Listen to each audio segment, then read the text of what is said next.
I have a special guest. I'm chatting with Jesse Redmond, who is a veteran in the cannabis industry. I don't think cannabis is for everyone, just like I don't think alcohol is for everyone. Politics, the people that drive the decision, don't even come from my generation. They come from my parents' generation. I have a special guest. I'm chatting with Jesse Redmond, who is a veteran in the cannabis industry, and he held positions, jobs, owned businesses in the industry, and he has a great story, and I thought I would bring him on. So Jesse, thank you for joining me. Mariusz, thank you very much for having me.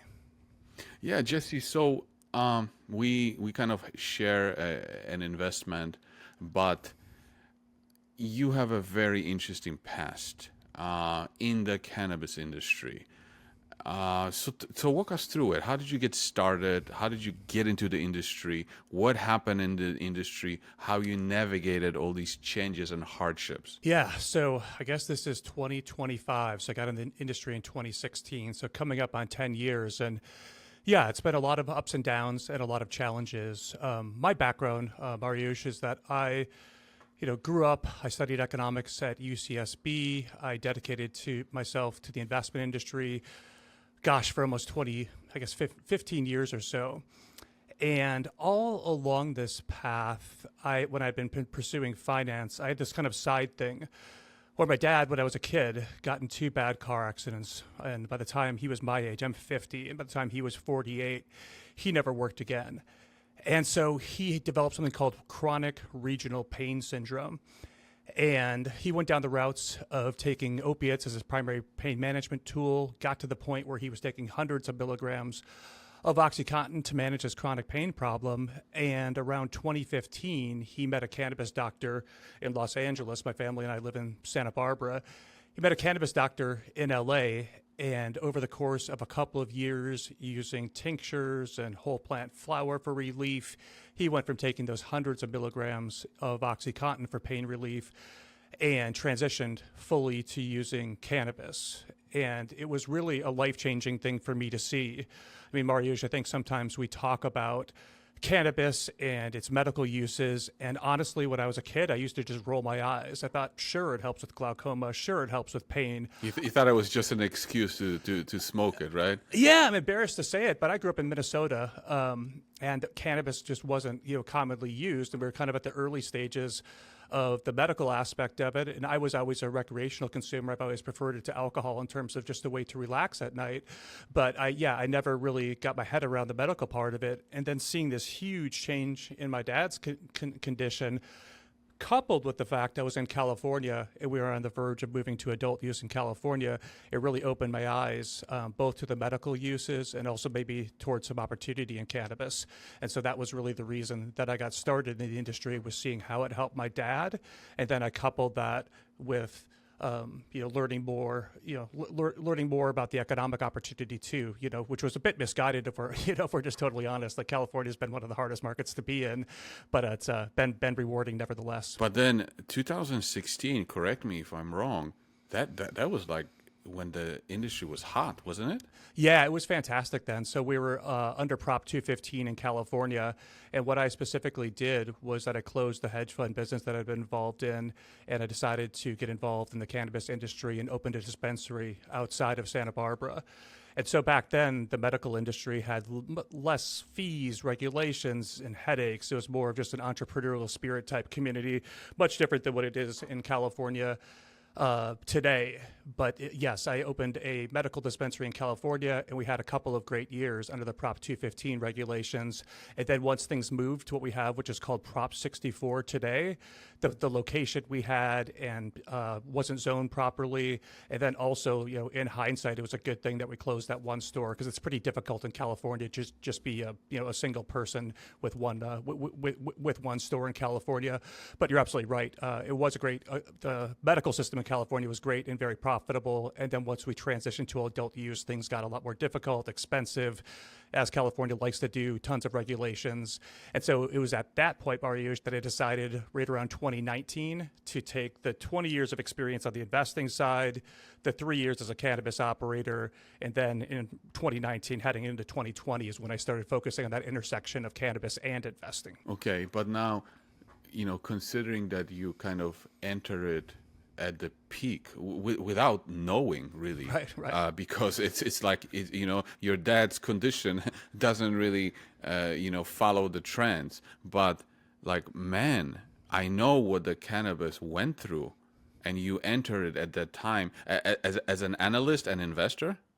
Yeah, so in 2020, I started a firm called Higher Calling Consulting. And what I did there was I took relationships that I had from the hedge fund business. We had a lot of family office clients in the fund that we managed, and a couple of those were interested in investing in cannabis. So in 2020, I started a firm called Higher Calling Consulting, had a couple of core family office clients, and built custom portfolios of cannabis investments for them. That evolved into other things, helping do due diligence for other cannabis funds, raising some capital as well. So had a consulting business that I ran, I guess, for about 2.5 years. But you're absolutely right. I thought back then, with the Democratic sweep in Congress and Biden taking office, that they were going to live up to all the things that we talked about, that they talked about during the election cycle. And I thought we were about to have a fantastic period for cannabis. And when I think about cannabis, Mariusz, I think about it as a state-led growth story with a series of hard-to-time political catalysts. So when I say state-led growth story, I mean that we have 24 adult use states today. Eventually we'll get to the full 50. And so that's the real growth engine for U.S. cannabis. And then when I talk about a series of hard-to-time political catalysts, and I think we should almost underline that hard-to-time part, we're talking about things like safe banking. We're talking about things like Schedule III, federal legalization, which would allow interstate commerce, and eventually uplisting. And my thesis, and I think a common thesis in the cannabis investing community, was to give yourself time for those new states to roll out, and that was going to give us a continuous growth trajectory. And then we'd see multiple expansion as new investors came in, as we got things like safe banking, as we got things like Schedule III, legalization, and uplisting. And I think the thesis is still correct. I think the difficult part is the time frame under which those things will happen. And I often talk about there's a fine line between being early and being wrong, and we're walking it. And I don't think the destination has changed. I think we get all those things. I think we get to 50 states. I think we get safe banking, Schedule III, uplisting, and federal legalization. But the time frame has been extended. And the time frame has been extended because we've had essentially zero political progress under Biden. We did have Schedule III initiated, but that hasn't been finalized yet. And then the real blow last year on the state-led growth story side was not getting Florida. That's a massive market. It needed 60% to pass. It got about 56%. So Florida didn't flip to adult use. We're also waiting on Pennsylvania, which is another key state, and then Minnesota is a smaller opportunity. So again, all of those things are still out there. And so if you're fresh eyes, fresh dollars coming into the cannabis space, we may be, it's hard to, timing's been very difficult, but, we may be in a trough type period where we do have very low valuations and very low investor interest, which can be a good thing. But it's going to take getting some of that political progress and getting some of these new states to flip in order to really ignite interest back into the space. But is the idea to have enough states, like closer to 50 states, and then eventually they'd be like, well, everybody is already legal, might as well make it national? Yeah, I don't know if it takes getting to the full 50. I think if we flip some more of these big East Coast states, like we have New York, we have New Jersey, Ohio rolled out last year over the summer. Pennsylvania is going to happen soon, whether that's later this year, early next year, remains to be seen. But I think you get to a tipping point where I don't think you need all 50. But right now, on a population basis, more than half of the U.S. has access to legal cannabis. And I think as we get more of these states, and honestly, as we see more of the success from the adoption of these programs. And when I mean success, I mean a few different things. I mean tax revenue, because every state wants more tax revenue, right? And having taxing legal cannabis is a way to get revenue, whereas if it's on the black market, you don't get any revenue from it. So I think the tax revenues are a compelling thing, but we also see other benefits. I'm a father of 2 kids. They're 15 and 17. And even though I work in the cannabis industry and have for most of their adult life, and I use cannabis personally, and they know that, I want them to wait as long as possible to use cannabis. All the evidence suggests that cannabis isn't good for a young brain. And if they can get to college or maybe even past college, although I think that's unlikely, without using cannabis, I think that would be the best thing for them. And we see when we have more legal cannabis, it's counterintuitive, but underage use drops. And I think underage use drops because kids know, because there's less dealers out there, there's less weed on the streets and more of it's in stores. When you go to a store in California, there's literally an armed security guard, checking your ID. So you're not going to get in the store if you're an underage kid. So I think less underage use is a benefit these adult use markets have seen. And then the other one is reduction in use of other hard drugs, and most importantly, overdoses. I think we've all been touched by addiction in our families and the OxyContin crisis, things like Xanax, Valium, all those sorts of things. And we've seen over and over again that when you have state legal programs and access to cannabis, people will sometimes gravitate towards that and put down some of the harder drugs. So going back to your original question about how we get the federal legalization, I don't think it takes all the states, but I think it takes a few more of the big states. And then we can look at the data and say what happens is more tax revenue, kids using less overdoses, and you don't really see a lot of downside with these state legal programs. So that's what's frustrating, as someone in my seat, as such a believer in cannabis and how it can help people. I don't think cannabis is for everyone, just like I don't think alcohol is for everyone. I think cannabis is way healthier than alcohol and totally different, but I don't think any of these substances are for everyone. But I think there is a strong case to allow access to people that need it, because I believe cannabis is an important medicine to a lot of people and a less harmful recreational substance. So I think we're just in a slower awakening period, and I think sometimes because in politics, the people that drive the decision don't even come from my generation, they come from my parents' generation, and I think that generation has just been slower to accept the facts and the realities around cannabis. Okay, so after you, going back to your story, after you had your consulting, what happened then? Because I didn't know about the consulting. I only knew you from being an analyst. Yeah. So during the consulting business, I really made an effort. I mean, Mario, to be totally honest, I started over in my career. I had success. I, co-managed 2 hedge funds. I founded 1 hedge fund. And by the time I was, in my late 30s, I had reached a lot of my career goals. The funds I managed were anywhere from 50 to a few $100 billion. So I didn't want to be, misleading or arrogant and say I'm out there being, Steve Cohen. But for somebody like myself, I had made a lot of progress and had a lot of success earlier in life. And going into cannabis, I was, I guess, in my early 40s, and I totally started over and learned something different. And so I bring that up to say that when I ran the store in Santa Barbara area, I was pretty much just keeping to myself and getting those 10,000 hours that you need, just learning the business, watching all the content I could, reading all the books that I could, and really learning hands-on from running the store. When I transitioned to the investment side, I think I had a really unique background, having the strong investment experience and now the 3 years running the store, but nobody knew who I was. And so there was this big investment community out there in cannabis that I was trying to raise my hand and say, hey, I want to participate. I'm new here, but I think I have something to add. And so the way I got more notoriety in this space and met more people was by putting myself out there in some ways like you do. I started a blog called greengiants.net that got quite popular. I wrote that for almost 3 years. And I started doing a lot of spaces and podcasts. I used to do a show called CEO Interviews. I've hosted 50 plus spaces on X and really put myself out there from a content perspective. And so while I was running the consulting business, I was also very consciously building my personal brand. And about 2 years into the consulting business, I called on one of the founding partners from Water Tower Research, and I wanted to pitch a cannabis deal to him. He listened and said at the end, cool story, Jesse, not interested in investing in this, but we've been looking to build out the cannabis sector, and multiple people have brought you up as an ideal candidate for this, so would you be interested in talking about that role? And so we talked for a couple of months, and that led to me closing down the consulting business and joining Water Tower Research to build out their cannabis department. And so I was head of cannabis at Water Tower Research for, I guess, just about 2 years. And in that role, it was a fantastic, what I would call an upgrade of the quality of my work. I had to get better. I had never been an analyst before. I never worked on the sell side.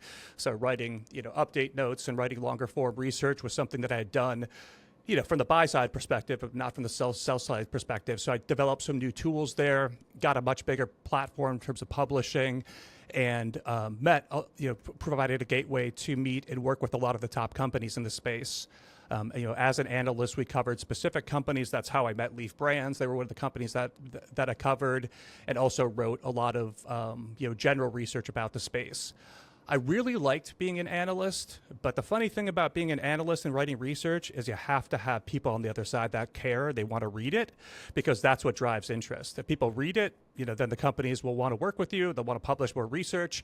And what happened in that role was that with the lack of political progress, and with Florida not passing, Pennsylvania being delayed, and growth of the space becoming stagnant, you saw a real reduction in investor interest, not just in content period or my content, but if you look at just across platforms, like the amount of interest in cannabis investing as it's continued to go down, just diminished. And so late last year, I mean, why would you want to read something, right? If you invest in it and it just keeps going down, it's like I fully understand. Yeah, right. It's like waking up to bad news every day, even if there's not bad news. Yeah, you get in a negative feedback loop. And so I decided late last year that I wanted to evolve, and I wanted to join the business, transition into working as an operator. I think broadly speaking, Mariusz, that cannabis is in a pretty tough spot. And if you looked at like the top 5 companies or the MSOS ETF, which is seen as kind of an index or benchmark for our space, those are looking at mid-single digits type growth as we wait for some of these states to turn on. And a lot of them have excessive debt on the balance sheet they've accumulated while we're waiting for safe banking, and while we're waiting things for things like Schedule 3. So broadly, I saw the space as not being as attractive, but at the same time, I thought there were still very attractive pockets of opportunity. So late last year, when I made the decision that I had to move on from Water Tower Research, and they were fantastic, and they wanted me to stay, but I just felt like it was going to be a tough road, building out, a research department for cannabis in this environment. So I identified a small handful of companies I was interested in working with, and LEEF Brands was one of them. I had gotten to know the guys over the last couple of years, had covered them as an analyst for about a year, and so it was in, I guess, mid-January this year that I joined LEEF Brands. Attention, attention, attention. This message is brought to you as a requirement by the British Columbia Securities Commission. In plain language, in a prominent spot, in a prominent fund, and designed to catch your attention, I would like to inform you that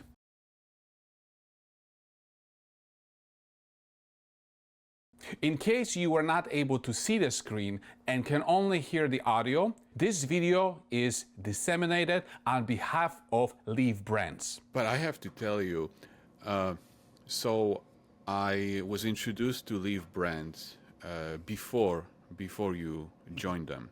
And we actually, you and I met in person in Chicago. I remember. And did an interview, but that was before you joined. I had no idea at that point that you were going to join. But when I, got introduced to LEEF Brands, nobody was talking about them. Like they had like zero social media presence. I know you had one report, but you were also talking about other companies. So like nobody knew about them. And now that you joined, and now I see their social presence, and I'm like, wow. I mean, wow. You have videos produced of the farm. It was just like a complete makeover and turnaround from the point of view of, getting out the message out there. So I like, kudos to you, because I know you brought the change. Yeah, well, thank you. I mean, I think that it was great timing, because the team had put in so much work before I got there, and it was just a story waiting to be told. And so before that, they really didn't have a story to tell. So there was no reason to say anything. But you're right. When you came in, it was like, now the story is ready to expose. Yeah, and so I'll take some credit. I've worked hard to build a following, and I think more than anything, I just love the story, and I love cannabis, and I hope that comes across in my content. But coupling that with having a story to tell, I think is what's made the difference. There's if you look across socials and you follow the big cannabis companies, they're generally posting less and talking less because a lot of them don't have a great story to tell right now, because going back to that there's not a lot of growth happening. LEEF is unique in that this is really a huge growth year for us. You mentioned the farm. We acquired a farm in Santa Barbara called Salisbury Canyon Ranch a couple of years ago, and the team has spent the last 2 years building that out and making all the necessary improvements, getting all the licenses set up. And so that's a 1,900-acre ranch, 187-acre land use permit for cannabis, which would make it the biggest cannabis farm in the world when fully planted, plus a 100-acre hemp permit. So a lot of optionality there at the farm. We're planting the first 65 acres this year. So that's a huge growth engine. On top of that, we're entering New York this year, which is a market that was, $1 billion market last year, should be a $1.5 billion market this year. Concentrates are used in 55% of products. So just an ideal market for us. So those are two big growth engines. We also have some unique things we're doing on the extraction side. We're pursuing fortifying our balance sheet with Bitcoin. And so I do take some credit, and I put in a lot of work, to be honest, to help build out our presence on social media and YouTube, and the things that we've done together have been fantastic. But that only works when it's coupled with having something to say. And LEEF Brands is really one of, honestly, a handful of cannabis companies, and I say that very confidently. It's literally a handful. If it's 2 handfuls, I'd be surprised. But I think there's literally about 5 companies this year that should experience double-digit revenue growth. And for LEEF, it's not just double-digit revenue growth, it's paired with meaningful margin expansion. So it's been really fun to have a chance to tell the story about a company that I love. I love the guys that work there. I love the story. We're legacy operators, really care about the plant, but also pairing that, with a real business-oriented mindset. So it's been, a fantastic experience so far. But up until this point, the last 2 or 3 years, the revenues have been pretty much flat. Mm-hmm. And so why is the farm so important to the growth and margins?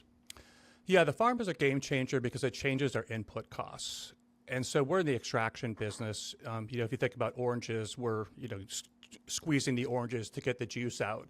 And so we extract the oil from cannabis. And we're one of the biggest in the world in the extraction business, and one of the biggest certainly here in California. And so we're experts on the extraction side, but we were always running around to other farms to get the input materials for the extracts. We didn't grow our own material. We didn't, grow our own oranges, to carry out that analogy.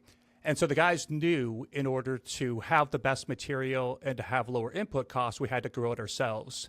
And so, around 2020, they started looking for the farm. Around 2023, they found it, made the acquisition. And then we put in about $7 million over the last 2 years to make improvements.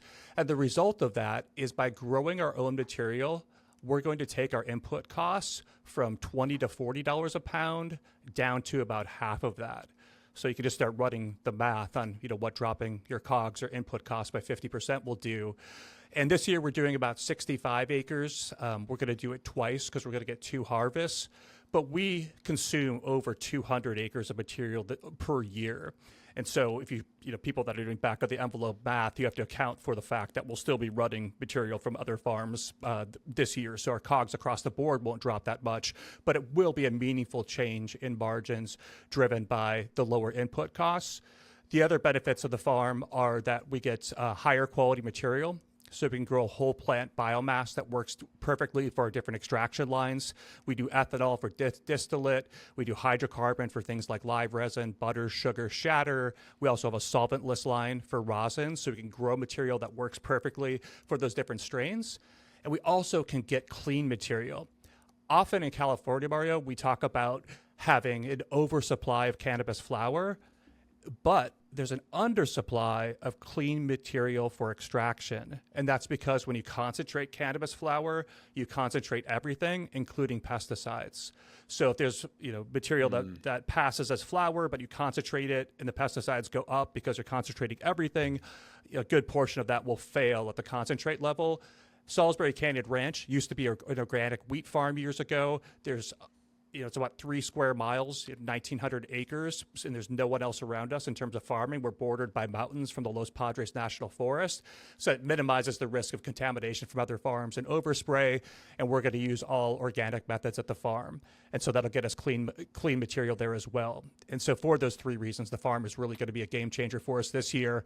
We have 65 acres planted right now. We're weeks away from that first harvest. And then over the next couple of years, we're going to continue to expand the farm to get up to use that full 187 acre cannabis permit. And then you have to add in the optionality on the hemp side. That's a longer conversation that we need to get into today. But the hemp market is also growing rapidly. And that's another option we have in terms of making the most of Salisbury Canyon Ranch. When you grow the flower, from the way I understand it, is that different parts of the flower can be used for different products. When it comes to the concentrates, which part of the flower is used for concentrate? So most of the time, we're using trim for concentrates. So if you take a cannabis flower and you take a bud or a nug, whatever you want to call it, it's technically a flower. It has trim or little leaves that cover it to offer it a little bit of protection. And when you're selling finished flower for smoking that comes in a jar or a bag, you trim off all those leaves, and those are often used for extraction because they're not as expensive, not as important. So a lot of times people will sell the flower part in a jar, and then they'll use the trim and they'll make extracts out of the trim. And that works pretty well. What we're going to do is use the whole plant, so whole plant biomass. So we'll be processing the trim and the flower together, and that's why I mentioned this notion of higher quality material. If you want So when you were buying the flower from 200, 300 different farms, you were mostly getting the trim? Yeah, so if we're going to get real nerdy, it varies on the extraction line. And so if you're running rosin, for example, they'll use fresh frozen. So you go to the farm, you cut it down, and you freeze it whole plant. And so they will do something similar for fancier, more expensive lines like rosin. They'll actually use the flowers and the trim together. But generally speaking, with extracts, you'll use the trim. But at the farm, we're going to use whole plant biomass for everything that we do, which will include the trim and the flowers. And that's one of the reasons we expect to get higher yields versus when we were sourcing and running trim-only extracts. But when you use the whole flower, will this improve the quality of the extract and maybe make it more demanding by the brands that buy the extract from you? Yes, I think that what you're saying there is correct, that we should end up with higher quality concentrates. And another important thing is we can plant things that work perfectly for our different extraction lines. And so we were talking, offline before we got on, and I mentioned I've been growing this is my 6th or 7th season, just growing a few plants in my backyard. And I've grown in my backyard, and I've grown for smokable flower, and I've grown for making rosin. And what I learned about making rosin is you can grow 2 different plants, same size, same amount of material, but one can produce literally 5 times as much rosin as the other because it worked well for that extraction method. So I say that to point out that when we go back in and we plant for the fall, we can plant fields for ethanol line to make distillate, high THC strains that work perfect for that. We can plant things that work perfectly for a hydrocarbon line, and then there's specific strains, examples being like papaya is one that yields really well to rosin, so we can have fields designed just for rosin. So it's a whole bunch of nuances, but what you're saying there is correct, and I'll just add in the ability to plant what works well for our different extraction lines is important. And then we can also plant, the strains that are in demand. And so Micah and the cultivation team and the procurement team, the extraction team, they're all dialed into what's hot and what sells well in California. So we're excited to plant things that we know are in high demand as well. I saw today you posted a picture of the flower that already grew, because you planted the farm a few weeks ago or a couple months ago, and now you see you're about to harvest the first product, and I am just still shocked, and maybe you can tell me what will it take, because I still feel like the market just doesn't care. So cannabis, Mario, has turned into the ultimate show me story. In that if we were in 2018 during the hype cycle, you could just talk about planting something and there'd be a line of money out the door waiting to get into it. And because of so many failed efforts in cannabis, failed at the operator level, failed at the regulation level, failed at the state level, all the challenges we touched on earlier, people are reluctant to enter cannabis. And if they do enter cannabis, they want to see that you've proven you can do what you do. And that's why I call it the ultimate show me story. And so my mindset when it came into LEEF this year was to document the story of what we're going to do. So we talked about that we're going to plant the farm. And as you mentioned, right around, I guess it was about a month ago, we planted the farm and we went out there, shot a bunch of great content about putting plants in the ground. The plants that we put in the ground will take about 90 days until harvest. And so we're just getting a few weeks away until our first harvest. And then we'll document that, and then we'll document the replanting and the second harvest and really show people what we're doing. And that's been helpful. We have gotten some traction as we've gotten to these different milestones. We said we were going to buy the ranch. We said we were going to do the improvements. We said we were going to get the licenses. Now we said we're going to put plants in the ground. We did that. Soon we'll be to doing our first harvest. But what's ultimately going to make the difference is when we start putting this material into our products and people see that margin improvements. And if we harvest, in early June, it takes a few weeks to dry that material. And so it'll be really in the third quarter where we start incorporating our own material into that extraction process. And so if you think about third quarter financials improving, those won't come out until mid-November or so. And so it's a bit of a journey that we're on here, but we're comfortable with that. We're not in a huge hurry. So my mindset on the investor relations side is tell them what you're going to do, document your process, which we're doing right now. And then when it comes to the financials, we hope to see some improvements for our business from things that we've done during the second quarter, but it's really going to be the third and the fourth quarter when those results show up. And I think that's when you'll see significantly more investor interest, because then they're seeing it hit the bottom line and you can go back and point out the path to get there. But I think we're in a market where just showing people and talking about what you're going to do is not enough. You actually need to execute on it. And that's what we're in the process of doing. But I think it'll take until those hits the financials later this year for people to really see the impact. Okay, well, thank you very much, Jesse, for doing this interview, telling us your personal story and LEEF Brands. Do you have any final thoughts? No, I appreciate you having me. If people want to connect, you can find me on X at Jesse Redmond. I'm also on LinkedIn at Jesse Redmond. You can follow our company. We're at LEEF Brands, LEEF Brands on both social platforms. We're putting out consistent content there, showing what we're growing and showing the extracts that we make. And last, I would say, if you like to learn from videos, which I think a lot of your audience does, I'm one of those people too. I learn better from watching stuff than reading stuff. Check out the LEEF Brands YouTube channel. There's a bunch of great content over there as well. And Mariusz, thank you for all your support and interest. People can find a bunch of great content that we've done together on your channel as well. So thanks for the opportunity today. It was fun to catch up. Yeah, thank you very much.